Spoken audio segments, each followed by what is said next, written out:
Study IQ IAS, अब तैयारी हुई अफोर्डेबल।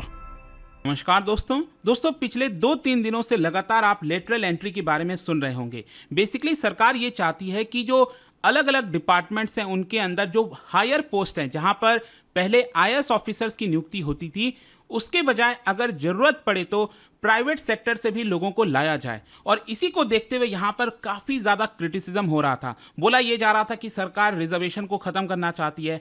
ऑपोजिशन पार्टीज़ ने काफ़ी हमला किया था और इसी को देखते हुए अब आप देख पाओगे सेंटर ने ये कहा है और यूपीएससी को चिट्ठी लिखी है कि ये जो 45 पोस्ट के लिए आपने एडवर्टीजमेंट डाला था, इसको आप अभी के लिए कैंसिल कर दीजिए। और इसी को लेकर हम पूरा वीडियो इसमें जानेंगे कि एग्जैक्टली हुआ क्या है, अभी तक क्या चीजें हो रही थी, क्या प्रॉब्लम हुआ है, सरकार आगे क्या करने वाली है। आपको बहुत कुछ जानने को मिलेगा। चलिए आगे बढ़ते हैं, लेकिन उससे पहले अगर आप में से जो भी लोग यूपीएससी 2025 की तैयारी कर रहे हैं तो आप हमारा जो नया प्रतिज्ञा बैच है इसको ज्वाइन कर सकते हैं। सबसे खास बात इसके अंदर यह है कि अगर आप 2025 का सिर्फ प्रीलिम्स भी क्रैक कर लेते हैं तो जो पूरा फीस है प्रतिज्ञा बैच के अंदर वो रिफंड कर दिया जाएगा। और बैच ज्वाइन करते ही आपके घर पर 18 यूपीएससी के बुक्स और बहुत सारी चीजें भेजी जाएंगी सिलेक्शन बॉक्स में, जिसमें आप अपनी तैयारी स्टार्ट कर सकते हैं। तो ज्वाइन करने के लिए हमारे वेबसाइट ऐप पर जाइए या फिर कमेंट सेक्शन में लिंक और आपको यूज करना है ये कोड अंकित लाइव, ताकि आप मैक्सिमम जो डिस्काउंट है वो ले सकें। और इसके अलावा अगर आप एमसीक्यूज अटेम्प्ट करना चाहते हैं तो मेरे इंस्टा पेज पर जाइए, वहां पर स्टोरीज में जितने भी एमसीक्यूज हैं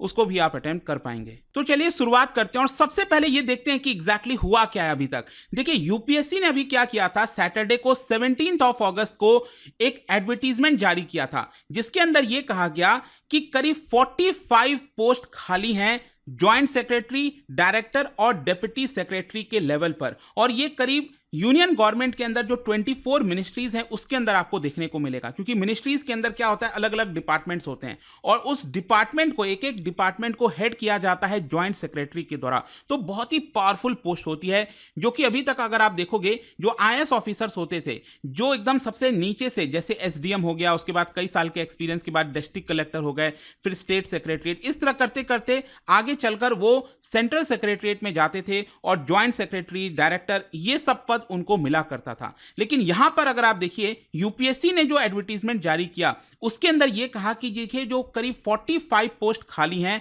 उसके अंदर जो भी लोग अप्लाई करना चाहते हैं, मतलब कि अगर आप IAS ऑफिसर हो तो भी अप्लाई कर सकते हो, अगर आप किसी पब्लिक सेक्टर अंडरटेकिंग में काम कर रहे हैं वो भी कर सकते हैं, या फिर जो लोग प्राइवेट सेक्टर में हैं जिनको इसके बारे में जानकारी है वो भी आकर इंटरव्यू दे सकते हैं। और अगर यहां पर यूपीएससी को, सिलेक्शन बोर्ड को पसंद आया तो आपकी नियुक्ति करा दी जाएगी। बेसिकली यहां पर आइडिया ये था इसके पीछे कि जो एक्सपर्ट डोमेन रखते हैं, मतलब कि जो स्पेशलाइज्ड पर्सन है, क्योंकि एक IAS ऑफिसर अगर आप देखोगे उसको सब चीजों के बारे में लगभग जानकारी होती है। लेकिन मान लो जैसे मैंने पहले अपने एक वीडियो बनाया था बीसी के बारे में, उसमें भी मैंने आपको बताया था कि अगर सपोज डिजिटल इंडिया को पुश करना है तो उससे रिलेटेड अगर कोई प्राइवेट सेक्टर के अंदर लंबे समय से काम कर रहा है तो वो सरकार के अंदर आ सकता है, सरकार के अंदर जो है एंट्री ले सकता है और देश के लिए काम कर सकता है। तो सरकार का कहीं ना कहीं यही मत था कि जो स्पेशलाइज्ड पर्सन है उनको भी लाया जाए, चाहे वो ब्यूरोक्रेसी में हो या फिर ना हो। मतलब अगर आपने IAS का एग्जाम दिया हो, नहीं दिया हो, डजंट मैटर,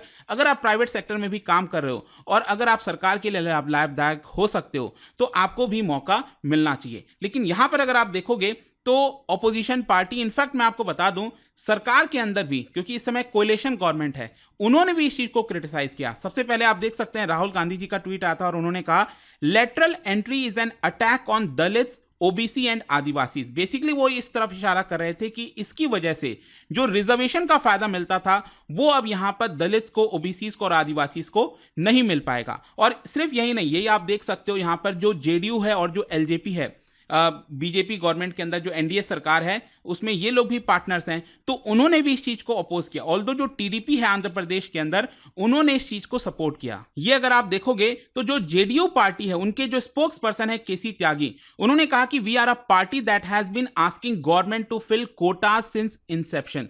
मतलब जब से कोटा सिस्टम आया भारत के अंदर तब से हम चाहते हैं कि इसको अच्छे से इंप्लीमेंट किया जाए। अगर यहां पर सरकार कोटा सिस्टम को अगर इस तरह से हटाएगी और डायरेक्ट एंट्री कराएगी लोगों की, तो कहीं ना कहीं ये काफ़ी ज़्यादा कंसर्न है। और इसके अलावा उनका ये भी कहना था कि इसका ऑपोजिशन काफ़ी फ़ायदा भी उठा सकता है और यहाँ पर डायरेक्टली सरकार के ऊपर हमला कर सकता है। जैसे कि उन्होंने बोला कि Rahul Gandhi will become a champion of the socially disadvantage, तो ये मौका हमें नहीं देना चाहिए और कहीं ना कहीं ये जो 45 पोस्ट के लिए लेटरल एंट्री जारी की गई है, इसको हमें कैंसिल कर देना चाहिए। सेम यही चीज़ बिहार के अंदर ही आप देख सकते हो, जो एलजेपी है उनकी तरफ से जो चिराग पासवान है, उन्होंने भी इस चीज़ को लेकर अनहैप्पीनेस जारी किया और कहा कि रिजर्वेशन प्राइवेट सेक्टर में एग्जिस्ट नहीं करता है, तो हमें इसको गवर्नमेंट सेक्टर के अंदर सही से इंप्लीमेंट करना चाहिए। और क्योंकि मैं इसके खिलाफ हूं, तो यहां पर मैं पब्लिक में कुछ नहीं कहूंगा, लेकिन क्योंकि मैं सरकार में हूं, तो मैं एक प्रॉपर प्लेटफॉर्म में, मतलब जो कैबिनेट की मीटिंग होती है या फिर जैसा भी होता है,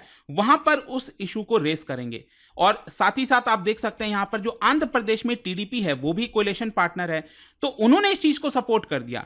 टीडीपी ने यह कहा कि देखिए, हम तो काफी लंबे समय से चाह रहे थे कि जो एक्सपर्ट्स होते हैं, चाहे वो प्राइवेट सेक्टर से क्यों ना हो, उनको भी सरकार के अंदर लेना चाहिए। लेटरल एंट्री के लिए हम यहां पर पूरी तरह से सपोर्ट करते हैं। तो देखिए, सरकार में यही चीज होता है और देश में भी आप देखोगे, सोसाइटी में हर एक पर्सन का अपना अपना ओपिनियन होगा, अपने अपने राय होंगे, तो उसी प्रकार से यहां पर भी आपको चीजें देखने को मिलेगी। लेकिन यहां पर कई लोगों का क्वेश्चन ये भी है कि आखिरकार इसमें रिजर्वेशन कैसे नहीं है, क्योंकि अगर आप सरकार में देखोगे कोई भी जॉब की वैकेंसी आती है तो उसमें रिजर्वेशन होता है।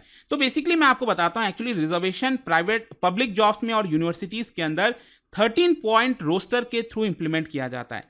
इसमें क्या है, जैसे कि आपको पता है ओबीसी को 27% कोटा मिलता है। तो अब मान लो, अगर सपोज मैं कहता हूं कि सिर्फ 2 वैकेंसी है, अब 2 वैकेंसी है, मतलब यहां पर किसी को कोटा मिल ही नहीं सकता, क्योंकि अब 27% कोटा आप कैसे बांटोगे 2 लोगों में, पॉसिबल नहीं है। सेम उसी प्रकार से एससी एसटी जो भी आप ले लीजिए, तो यहां पर क्या है ना कि कम से कम 4 वैकेंसी होनी चाहिए, तब यहां पर जो 4th पोस्ट होता है वो आपका ओबीसी को जाता है। सेम उसी प्रकार से अगर एससी कैंडिडेट्स को फायदा लेना है रिजर्वेशन का, तो यहां पर आप देख सकते हो 7 कम से कम वैकेंसी होनी चाहिए, ताकि 7th वाला जो पोस्ट है वो एससी के लिए रिजर्व कर दिया जाए। और अगर एसटी को फायदा उठाना है, क्योंकि उनके पास 7.5% रिजर्वेशन है, तो कम से कम 14 वैकेंसी होनी चाहिए, तब उनको इसका फायदा मिल पाएगा। तो इस तरह से ये पूरा फॉर्मूला काम करता है। अभी क्या हुआ है कि करंट में यूपीएससी ने ये जो एडवर्टीजमेंट जारी किया था 45, अब इसमें से कुछ लोग कह सकते हैं कि इसमें से 27% ओबीसी के लिए रिजर्व कर दो, बाकी अलग अलग 15% एससी के लिए, फिर 7.5% एसटी के लिए।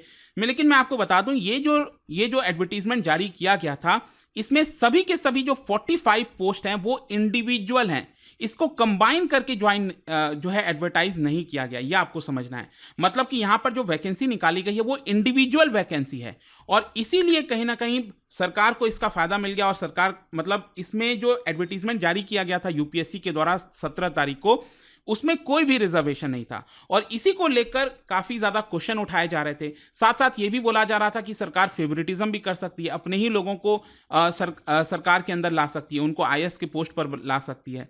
तो काफी ज्यादा इसको लेकर चर्चा हो रही थी। क्वेश्चन ये है कि अब क्या हुआ है। देखिए, यहां पर जस्ट 4 दिन के अंदर, मतलब 4 दिन क्या, सिर्फ 3 दिन के अंदर अंदर minister of state for personal and public grievances Jitendra Singh, उन्होंने जो चेयरमैन है यूपीएससी को, उनको चिट्ठी लिखा है और कहा है कि ये जो एडवर्टीजमेंट आपने जारी किया है, इसको अभी के लिए कैंसिल कर दीजिए। और साथ ही साथ उनका कहना है कि ये डिसीजन सरकार के अंदर इसको लेकर अभी सहमति नहीं बन पा रही है, तो हम नहीं लेंगे। साथ ही साथ उनका एक और हमला था, उनका ये कहना था कि देखिए 2014 के पहले जो लेटरल एंट्रीज होती थी वो बहुत ही एडहॉक मैनर में होता था, सही तरीके से नहीं होता था, और वहां पर फेवरेटिज्म होता था। साथ ही साथ उनका यह भी कहना था कि हम चाहते हैं कि अब जो अगर कोई लेटरल एंट्री होती है तो प्रॉपर तरीके से हो, ट्रांसपेरेंट तरीके से हो, हम किसी भी प्रकार का फेवरेटिज्म नहीं चाहते हैं। और उन्होंने ये भी कहा कि जो प्राइम मिनिस्टर है वो बिलीव करते हैं कि जो प्रिंसिपल है हमारे कॉन्स्टिट्यूशन के अंदर, उसके आधार पर सिलेक्शन होना चाहिए। तो कहीं ना कहीं अब शायद ये हो सकता है कि आगे चलकर सरकार क्या करेगी, ये जो 45 पोस्ट है, मान लो इसके अंदर रिजर्वेशन ला सकती है। कहने का मतलब यह है कि 45 पोस्ट में से 12 पोस्ट ओबीसी के लिए रिजर्व किया जा सकता है, 6 जो है आपका एससी के लिए, और 3 जो है एसटी कैंडिडेट्स के लिए। तो इस तरह से चीजें आगे चलकर वर्क कर सकती हैं। लेकिन मैं आपको यह भी बता दूं कि जब ऑपोजिशन हमला कर रहा था सरकार के ऊपर कि यहां पर लेटरल एंट्री कर रही है सरकार, रिजर्वेशन खत्म कर रही है, तो इसके लिए सरकार का जवाब था, देखिए ये पहली बार नहीं हो रहा है। यहां पर 2005, ऑल्दो फर्स्ट टाइम हम खुद इसमें लेटरल एंट्री लेकर आए, लेकिन इसके बारे में चर्चा लंबे समय से चल रही है। जैसे 2005 में अगर आपको याद हो, आप में से जो भी लोग यूपीएससी की तैयारी कर रहे हैं, आपने एडमिनिस्ट्रेटिव रिफॉर्म कमीशन के बारे में सुना होगा, एआरसी।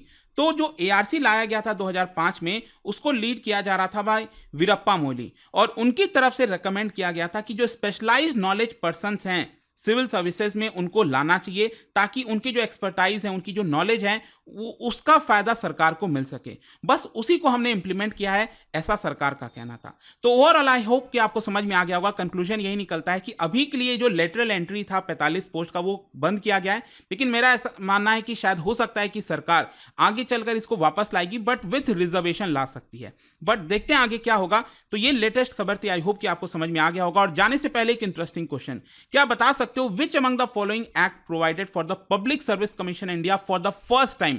पहली बार पब्लिक सर्विस कमीशन जो है, ये कौन से एक्ट के थ्रू लाया गया था भारत में? इसका राइट आंसर आप सबको पता है, मेरे इंस्टाग्राम पर तो मिलेगा ही, वहां पर अगर आप नहीं हो कोई बात नहीं, टेलीग्राम से ले सकते हैं इसका सही उत्तर। मैं कई सारे जो एमसीक्यूज हैं वो यहाँ पर स्टोरीज में डालता रहता हूँ। अगर आपको पीडीएफ चाहिए तो टेलीग्राम पर आइए, अलग अलग सोशल मीडिया पर आप जुड़ पाओगे। और जैसा मैंने आपको बताया, अगर आप यूपीएससी की तैयारी कर रहे हैं, कोई भी बैच चाहते हैं, you can simply use the code Ankit live to get maximum discount. And I hope की वीडियो आपको पसंद आया होगा। मिलता हूं आपसे next time. Till then, thank you very much, see you soon. Study IQ IAS, अब तैयारी हुई अफोर्डेबल।